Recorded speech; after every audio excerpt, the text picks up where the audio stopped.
यो भिडियोमा धरहराको त्यही असली र रहस्यमय इतिहासलाई बुझाउनु। धरहरा मास्को दाल र चाकुबाट बनेको थियो। हो, सुन्दा पत्याउनै गाह्रो पर्छ, तर यो सत्य हो। आज काठमाडौँको सुन्धारामा जुन नयाँ सेतो टावर देखिन्छ त्यो त आधुनिक कङ्क्रिटको संरचना मात्रै हो। विक्रमसँग 2072 सालको भुइँचालोले ढलाएको त्यो असली र ऐतिहासिक धरहरा केवल इँटाको थुप्रो थिएन, त्यो त नेपाली सैन्य शक्तिको एउटा जीवन्त इतिहास थियो। धेरै मानिस सोच्छन् धरहरा काठमाडौँको भ्यू हेर्नका लागि बनाइएको हो, तर इतिहासको पाना पल्टाउने हो भने त्यो धरहरा भ्यू टावर हुँदै होइन, बरु तोता टोडी खेलमा सैनिकलाई तुरुन्तै जम्मा गर्नका लागि बिगुल बजाउन एउटा मिलिटरी वाच टावर थियो। अनि त्यसको अचम्मको बलियोपनको रहस्य थियो वज्र सुर्की। यो पुरानो जमानाको रैथाने नेपाली सिमेन्ट थियो। यसलाई इँटाको धुलो, चुना, मास्को दाल र चाकु मिसाएर उमालेर तयार पारिएको हुन्थ्यो।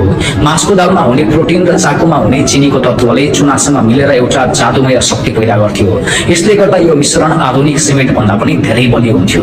भुइँचालो आउँदा यसले धरहरालाई सिधै भाँचिनुको सट्टा थोरै लचकता